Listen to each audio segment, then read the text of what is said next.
Welcome back to Tied Up with the Morgans.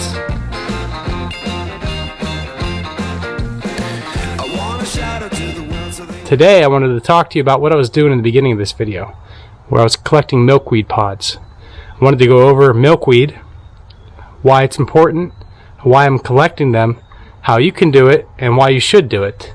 So I wanted to also talk about the uses of milkweed. Not only is it beneficial to over 450 insects, or to monarchs, things like that, or just to look at, right? It's beautiful, but it also has some uses. That inside of it, that fluff, flossy-like material has been used in the past by Native Americans, and also the inner bark, I think it's referred to as the bast, has been used.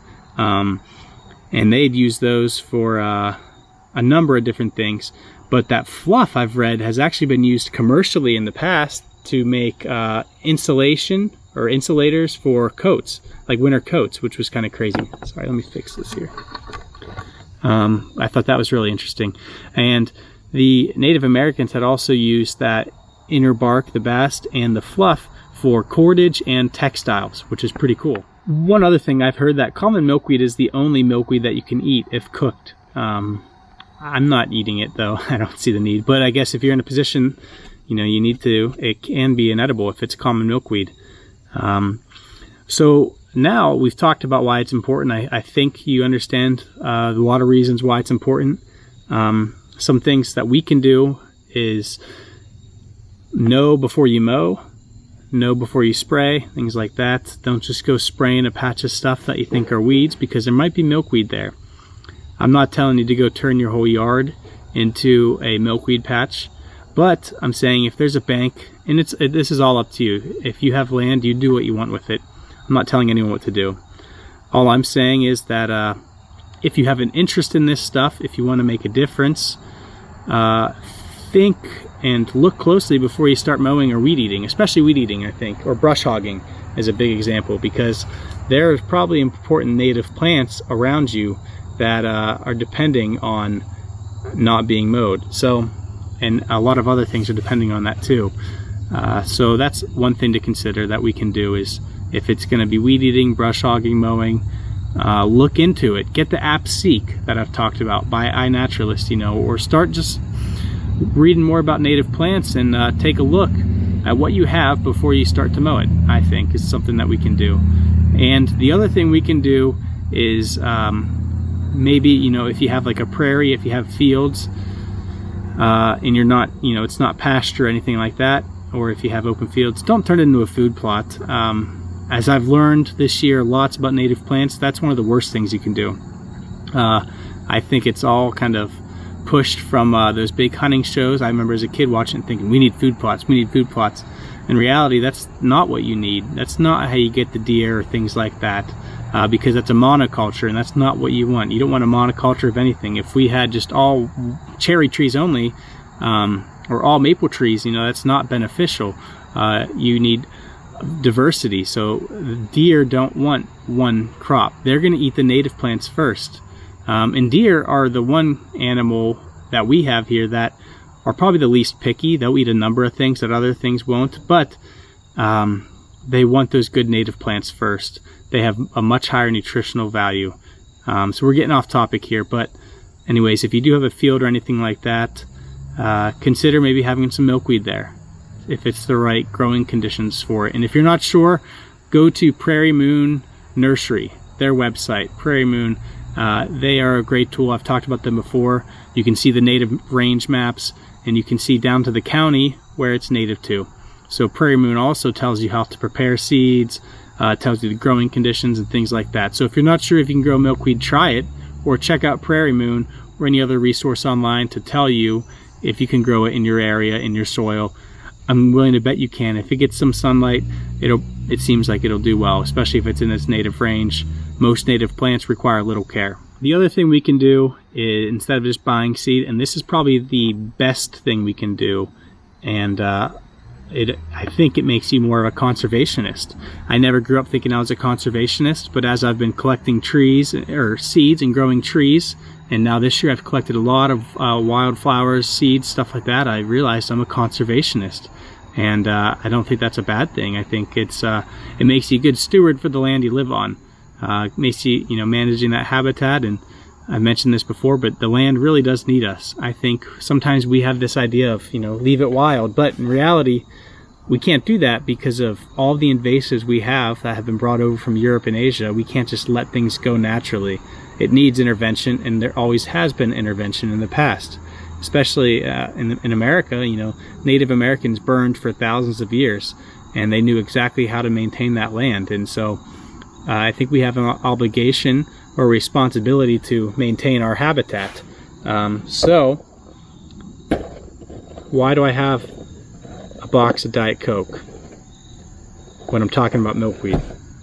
Well, it's because I don't have a box of Diet Coke.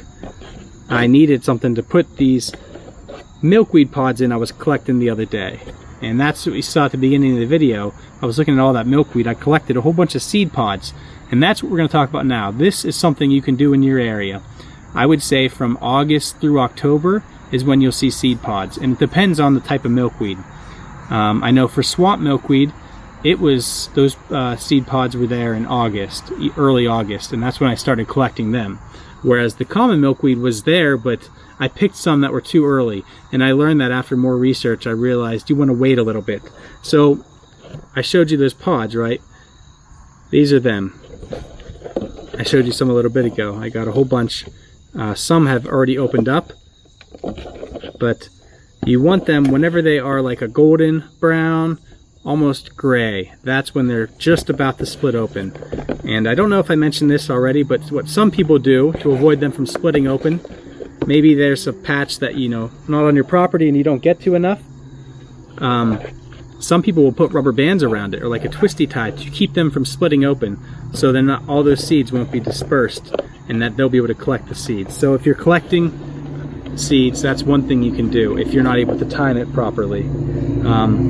But what's a really important thing that we can all do is collecting the seeds on our own, and I think that's better than just buying. It's obviously cheaper, and yeah, if we want to be stewards of the land, habitat managers, whatever you want to call it, or just someone that enjoys the outdoors, here's something fun you can get your family involved with, something you can do on your own, and it's seed collecting. And today we got milkweed seed pods. So I got common milkweed seed pods. These are much bigger than the swamp milkweed. The swamp milkweed was even smaller than this one. You can see this one's open up here. It's honestly probably no good now. These seeds don't look any good, but that's all right. So we got here, this one's starting to turn a little golden brown. Here, yeah, here's like brownish, grayish. Here's some that had already opened up, no good. But you'll see inside of these, it almost looks like a dandelion kind of. This fluff here is really strong, but the seeds are connected to that. So we're going to go through here and show you how we harvest these seeds. The way I did this originally, as you see the seam here, I would break it open that way. And we'll do this one here to show you, but inside of it, you can see this one here is early. I thought it was good, but I guess it is pretty light green, and I might have cut that one by accident, but see how these are all stuck here? These seeds here, they're most likely not ready yet. And all of them are stuck to these little fibers here. I'm still going to save them because they could be viable, and it's not going to hurt. But yeah, so that one definitely was early, and looking at it, it definitely is pretty light green. What happened is I probably was something like this, where it was connected to another one and I cut it, but still, how amazing is that? Almost looks like kind of a pine cone, right? But very cool. So we're just gonna put that here for right now. And this is where it gets messy, is if you have something like that. So we'll open up another one. And I got this idea from Fruition Seeds, I believe is the YouTube channel, Fruition Seeds. And it was a video I saw of her doing this, and I thought it was so much easier than the way I was doing. Like I said, I would split it open and kind of pull them apart that way, get them as they'd fall, and it was just a mess. Whereas she got this idea from a lady named Kim Delaney, and she is of a seed company, Hawthorne. don't remember the name. Hawthorne Organic Seeds, I think, was that lady's name. So the YouTube channel is Fruition Seeds, and in it she credits Kim Delaney of Hawthorne Organic Seeds is who taught her this. And maybe it's a common thing, but I did not know of it. So we'll take this one, and instead of prying it open, you go like this. Rub it in your hands. Oops. And you'll see here,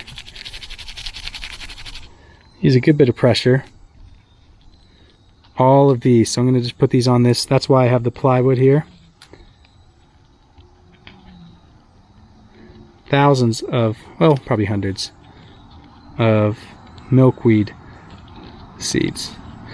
Common milkweed, I use the same approach. And you see the ones that are stuck, they probably are not good. They're probably not viable, or at least not as likely to germinate. So I'm just going to move those over here. I got my seeds from this one. And you'll see those ones again, probably not viable if they did not fall off easily. But look at this stuff, how cool this is. I mean, it is so, so soft. I definitely recommend you try this. Even if you don't want to grow it, just to experience it, feel it, and yeah, I see how this could have been used as insulation in the past for coats, because it is amazing. It's just like feathers.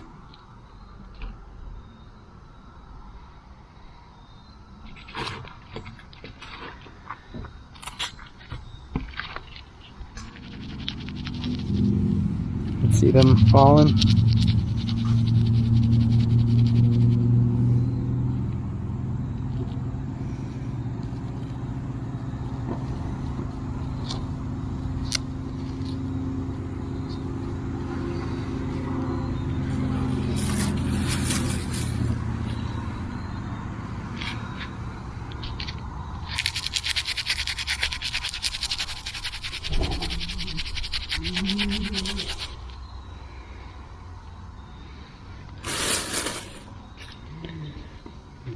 Yeah, these ones really aren't.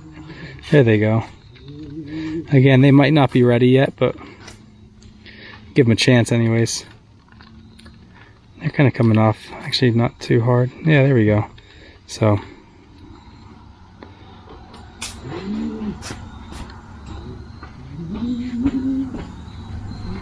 This fluff, I wish you could feel it. If you haven't, definitely try to. And if you have, let me know what you think. It's amazing. These feathers, it's just amazing how many pods there are out there, and that they all have that.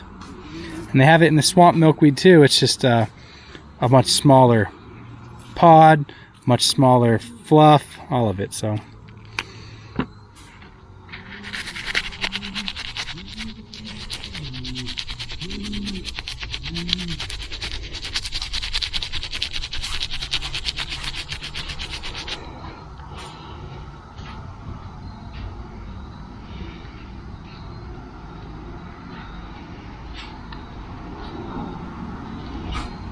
again, this one looks like it was a little early. Well, I guess I got a good bit. It just doesn't have as many seeds. I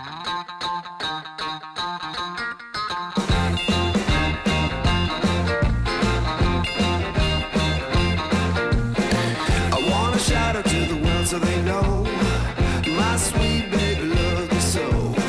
She got me going, yeah, she turns me on, and she loves me.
All right, I got my seeds, got hundreds here, and I have a lot more at home of common milkweed as well, swamp milkweed and others that I need to prepare. But the next step in this is it needs to go through a cold stratification, and that's because it's native to our area. So if this were out in the wild, it would not germinate unless it goes through a winter. And you can create that, or you can sow these into the ground. So I could sow these now, actually probably late fall. I could sow them and allow them to go through a winter, and they should come up on their own. Or I can recreate that inside, and that's probably what I'm going to do, because I do have a whole separate fridge for seeds. So it's similar to the acorns, chestnuts, hickory nuts, walnuts, anything that grows here native. It needs to go through a cold stratification period, and that's what these have to do. So a good resource, because trees are pretty easy, I think, because there's a lot of trees, right? But you know, they're all pretty similar, that they usually all go through a stratification period in the fridge or in the cold outside, whereas wildflowers, perennials, all of that, all vary. So a good resource again is Prairie Moon Nursery. Go to prairiemoon.com, and you know, I did that for this, and it told me that if you're going to stratify them inside, 30 days is best. So I will do a 30-day stratification period. What you can do is you can place these in a plastic bag with a wet paper towel, and so it's not touching the plastic, but it's, you know, use a paper towel, fold it over so it's only touching the paper towel. Or you can use something like sand for Mickey light, peat moss, anything like that. And I'm probably going to do sand or peat moss, and put them in a bag, keep it nice and moist, and keep them in the fridge for 30 days. I will then plant these indoors after that 30 days. When you do it right on the bag, the date, I think that helps. That's what I do, that it went into the fridge. That way it's easier to know, like, oh, it's been 30 days. I can start to plant these. So that's what I'm going to do with the common milkweed. So if you made it this far, thank you. I got long-winded, but I had a lot to say on the topic. And it's something that I care about and something that I like, and I hope you do too. So I don't even know how long it was. If this was very long, we'll split it into 2 videos. If it was, you know, under 30 minutes, we'll make it 1. But if I reach that 30-minute mark, this will be 2 videos. So if you made it this far in the either first or the second video, thank you for the support. I hope you learned something, and I hope you like these videos, because I sure like making them. And it's something I care about. So thanks for watching. I hope you learned something, and hope that maybe you'll start to collect your own milkweed pods and grow your own milkweed. So thanks, guys, and we'll see you on the next video. Don't forget to hit like, comment, and subscribe. Comment if you've done this before, or if it's something that you think you'll do. I'd love to know. Thanks, guys. Got it all cleaned up, and here's all the fluff and plenty of extra seeds that I'm actually going to probably throw somewhere that way there's a chance that it could germinate. And then here's what we ended up with. Thousands of seeds. Doesn't look like much, but there is a lot of seed in here.